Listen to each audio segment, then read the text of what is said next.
All right, folks, we are back with more Burger King block. And next up is PocketBike Racer, being run by Konception. Take it away, Konception. All right, hello everyone. Yes, my name is Konception. You might have just heard my vocal cords on the commentary couch for Sneak King just a moment ago. And we're continuing right along with the Burger King block, which now includes Adventure for the Atari by Canon. And official. It's official. It's official. And we're going to be doing PocketBike Racer, which is essentially a Mario Kart clone, except you play as Burger King mascots and you ride around on very small motorcycles. But we'll get into that and a little bit more here. I have some people on my couch that might sound very familiar to you if you'd like to introduce them. Hello. I'm Kefka14. You just heard me and watched me do a Sneak King run. Very happy to be here for the Burger King block, the first time ever. Mm-hmm. And I'm CCNeverender again. Again, I don't know why I'm here, but we're enjoying some burger time. Yes, what makes this unique is I'm pretty sure most of the couch has mostly not seen this game, beyond maybe accepting it into the marathon enough to know that it is a video game that plays on the screen. So, yeah, we're gonna jump into it here. So let me go ahead and press start. We're not on time just yet. I'm gonna hit single player, and we're gonna hop on over to set up our tournament. We're gonna be doing the 150 CDs now. Crunchy, if you could give me one last check on our bid war, so I know who I am racing it. Absolutely. Now, I was really hoping Subservient Chicken would have won, but Mama CJ came in clutch, and she hit me with a donation here saying, "Can it be the fabulous Crunchy Brown? I am here for you to get Gaffy and CJ chained together." And she put $25 over to the king, making him the winner. All right. So we got the king. Yeah, just to flash through. So we have Brooke Burke, who was like a celebrity around that time, who was a part of the game. I think she was like a fitness or a model or something, perfect for Burger King. The Subservient Chicken, which is the chicken fries mascot when they came out. Whopper Jr., if you were around at that time, you might have seen a family in various size burger costumes as well. Those were the main four I put on for the bid war. But of course, we gotta rock with the king, the OG, the absolute boss. And we're gonna be using the bike called the White Lightning, which is the fastest bike in the game. Yeah. And then we're gonna just get going here. Time starts at the countdown of the first map, which is called Parking Lot here. So I'll count it down, but also the countdown will be visually on the screen too. So here we go as we look up here. King's been busy today. Yeah, he runs an enterprise. He feeds people. He races people. He sneaks. He's booked He's and a busy. busy man. Yep. All right, here we go. 3, 2, 1, go. All right, so first map is called Parking Lot. Is the most broken of all of the maps. There are 5 of them. So here's what we're gonna do. We're gonna get about halfway. We're gonna turn all the way around, and then we're gonna start drifting. We're gonna hit this way. There's this little tire right here. We're gonna kind of aim for and back up. And as you might have noticed, my lap counter went up. Yeah, you just have to go kind of like a third of the way through the map, turn back around, cross that line again, and it counts as a map increase. A map counter increase, I should say. This does happen though, which is sometimes that people just run into you head first and completely slow you down. You can't really control that too much, so you just got to do your best. I'll go over it on a map that's a little less wild. I'll go over what the colorful things on the ground mean and the meter on the right. But first, let me just get through these 5 laps here. We're already on lap 4, as you can see. We're cruising. They're over there just being chumps, taking the path, even like dev intended shortcuts perhaps. But yeah, this is one of the only maps here that has glitch based shortcuts as opposed to dev intended shortcuts. The others stay largely with like maybe one notable exception as dev intended. Whopper Jr., my guy, you gotta move. Whopper Jr. has hit you every single lap. Absolute menace.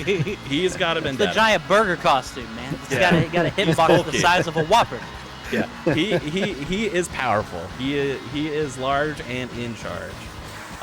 Okay, so we are on to the second track, which is called the backyard track. We're mainly using dev intended shortcuts here, and through this, I'll go through a little bit more of what the game's intended mechanics are as we get loaded in here.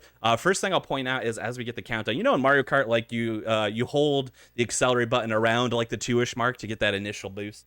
For some reason in this game, you want to do it like just after the 1 rolls, but before the timer finishes. That gets your initial boost. And so it's like it's a much smaller window than Mario Kart, a little less forgiving. But here we are, backyard track. So the colorful things that I'm driving through on the ground. So you can see there are different colors. You can see that they kind of attribute themselves to a meter that's on the right side of my screen. Now, as opposed to like Mario Kart, for example, Mario Kart has mushrooms, which give you speed boosts as an item that you can pick up on the map. These things that you can run over with, they decided to combine item boxes and boosts into kind of like one thing in this game. So you'll see various colors here. And essentially, depending on the color you run over, the meter on the right side will grow or not. Well, if you run over a color, it will grow.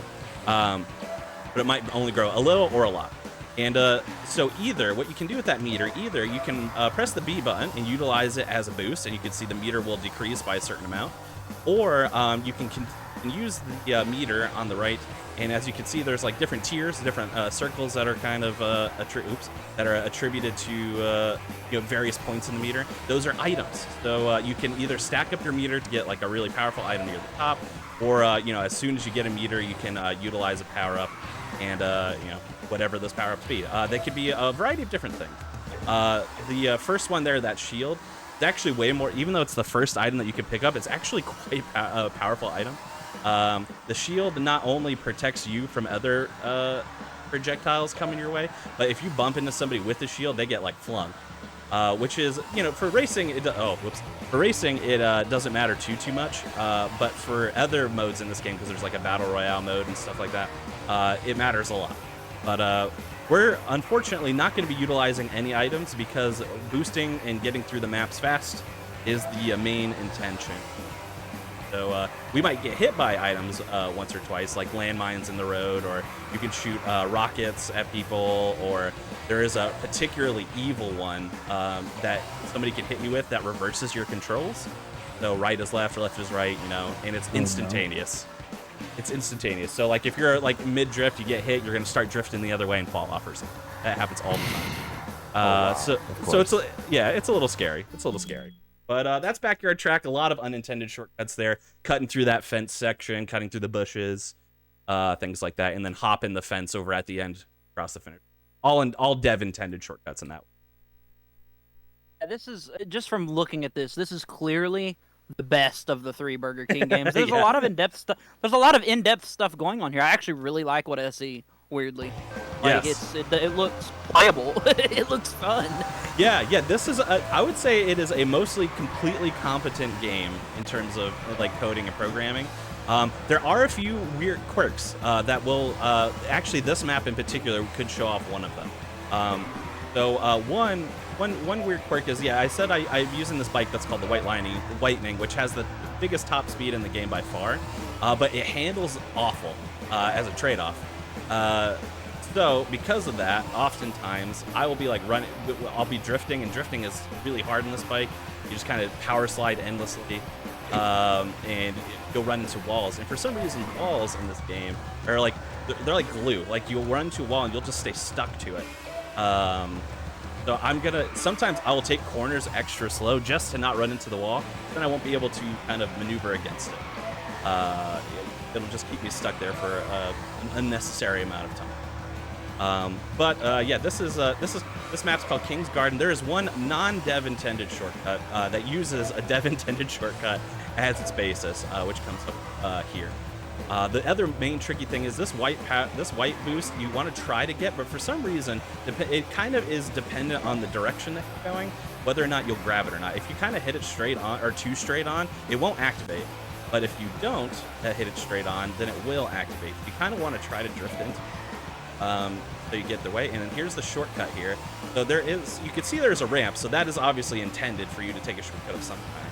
But if you don't take the ramp fully, like you kind of just jump off the side of it, instead of taking you into this, technically a shortcut, but it's also partially like a topiary that's kind of round and you have to like drive around it. You take it and then you skip the topiary altogether. And honestly, you fly a little too far away from the path, but it's still infinitely faster than taking the intended shortcut there as you move. And then, third lap, same as the first two. And, That's pretty much King's Garden in a nutshell. It's one of the more annoying maps because a lot of the turns are like right angle turns, as opposed to you know, like curves or stuff that you could drift around a little bit. So it's a lot of like stalling to make sure you don't run into walls, making sure that you're not just flying all over the place. That's what we went 3 for 3 on the shortcuts, but they all took me kind of far away. Out of curiosity, why, when you land after that shortcut, why do you back up instead of just doing like a loop and going full? Because oftentimes I'll end up hitting a wall and then I'll stop turning. Because Okay. I'll just get Yeah, glued. I'll get glued to the topiary. So as opposed to like running into the wall potentially and then getting stuck there, I elect to back up a little bit and then turn because it moves a little bit faster. On average, sometimes it's not fast. Can be. All right, so that is map 3 of 5. We're cruising along here, putting on our not our Sneak King domination, rather our PocketBike racer domination. You said there's only 5 maps? There's only 5 maps. That's all they put in this game. We're 8 minutes into a 30-minute run. This is a 15-minute estimate. It should not be 30. This should be. Oh, it 15. says 30 on the stream. Oh, I am not sure. Not sure how that happened, but yeah, this is well, probably a 16-minute estimate for safety. Construction site, the 4th map here, has a lot of dev-intended shortcuts, which we will utilize throughout the run here. I like first this one. map. Yeah, I'll first tell you one. what, if we get $25, we'll run it back. How does that sound? Do it again. There are other modes. Like I could do. show you a battle royale or something like that if we're gonna get wildly off schedule here. I'm happy to throw some bonus Burger King content your way. See, I thought it was one of those things where it's like you beat the 5 tracks and you have to beat them again on like a harder difficulty or like backwards or something. Thank goodness you do not. No, do not. I don't know what happened there estimate-wise, but yeah, this should be like a 16-minute estimate. It's not that long. All right, so let's blast here. This is the biggest shortcut in this map, which is just a fall down. But it is dev intended. They intended for you to do that, but it skips a large portion of the time. Now this map is also the biggest of all 5 of them, so it only has 2 laps, which is nice. But it also has a lot of tricky turns right here at the end that kind of make you scoot through. But then we do the same thing. We want to back up here. Hop through this tube, saves you a good chunk of turning around. Now this jump can be a little bit tricky deceptively, but there we go, handled it pretty well. You can honestly, you get too much momentum, you start. Oh my goodness, that was weird. You start flying off the side there. We don't want that. Then we power through here, and then we actually take the shortcut in a very specific way, just a little bit of a lip there, so we can get the white. White is the color that gives you the biggest amount of boost. So if you can get white, then you're covered for a good. You don't have to worry about it. Otherwise, you might want to make an outside turn there to get red boost. Powerful boost. The item system kind of reminds me of Diddy Kong Racing a little bit, where like if you get like a red balloon and then another red balloon, they like stack on top of each other, yes, and like the power-ups get progressively more OP in a sense, quote unquote. Yes, yes, exactly. Yeah, it is. It's very similar to Diddy Kong Racing. It's a lot of the power-ups are very similar to Mario Kart. So it took a lot of predecessor type stuff to make this as successful as it was or wasn't, depending on how you look at it. But we just got blinded, flash banged here. Just, yeah, that is one thing that happens. You know, the ink blot version of this game. You know how it goes. But here we are, approaching the last map already, Fantasy Ranch. By far my least favorite map. It has fall off points because of how the map is formatted. It has a lot of tight turns, which means that even if you're well ahead, racers can often hit you with items and mess up your run. So this track has the most variance of all of them. This part of the track in particular is the part I hate the most. I actually tend not to drift too much here because the handling of this bike is not very good. I'll usually, if I try to drift, I will drift off the side, and it's not effective. We have the one dev intended shortcut in this map that we take, which is through the path here. And we're going to see a lot of me sticking to the walls here because these turns are very curved, but they're also tight. So even if I try to drift, it's either I have to like full stop to not hit the wall, or oh, there we go. Here's a good. This is the reverse controls, and I'm stuck to the wall. The combo. Yep, and little stuck to, yeah, little stuck to the wall there. Action, and yeah, that is one map complete. But we're largely getting away from people, which is nice. Got a lot of boost here. Do you mind if I ask? I want to ask you and Kefka a question, Yes. which is, why did y'all pick up Burger King games to speedrun? I'm gonna start because the reason I picked up Burger King games is because of Kefka, actually. So That's I amazing. run a GDQ hotfix show that's called Awfully Silly. Kefka was on my second ever episode of that show about 3 years ago, where I did a themed episode around food and snacks, basically. Kefka ran Sneak King for us. Oh, another twofer. There we go. And I was enamored by that game. I remember when they came out when I was a kid, and I wanted them desperately, but I didn't own an Xbox at the time, so there was no reason for me to have them. And then I seeing that these were speedruns that were both silly, which is obviously something I have an affinity for, and decently accessible because even, oh my god, get off the wall.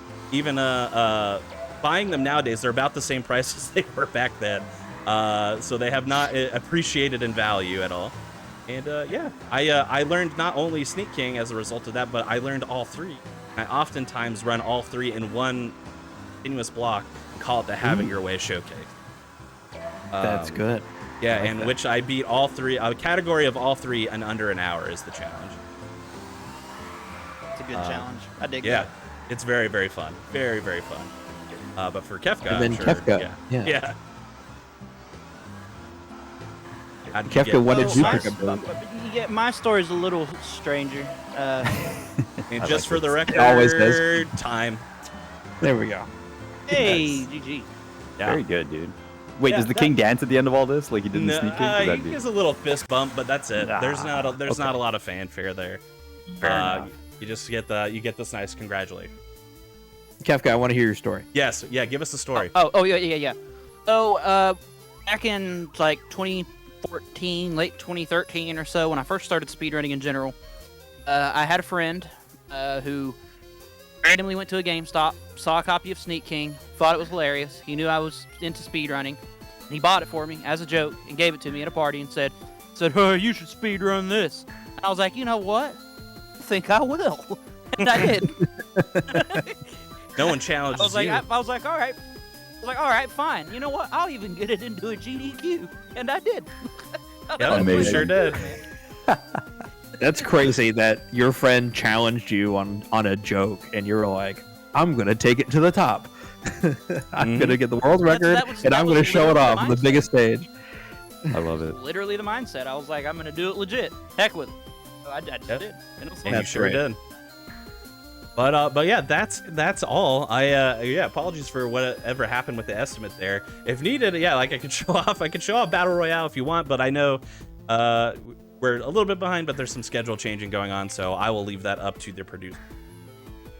Yeah, we'll go ahead and we'll send it back to intermission, and we'll get the next run going. So Yeah, so appreciate everybody for having me. It was fun being on the couch for Sneak King. It's fun getting to run these Burger King games for y'all. I hope you enjoyed the rest of the marathon. Keep donating, keep getting your funds in for Save the Children. A lot of great runs in there, and this is only weekend one, so make sure you come back for weekend two next week. Absolutely. That's it for me.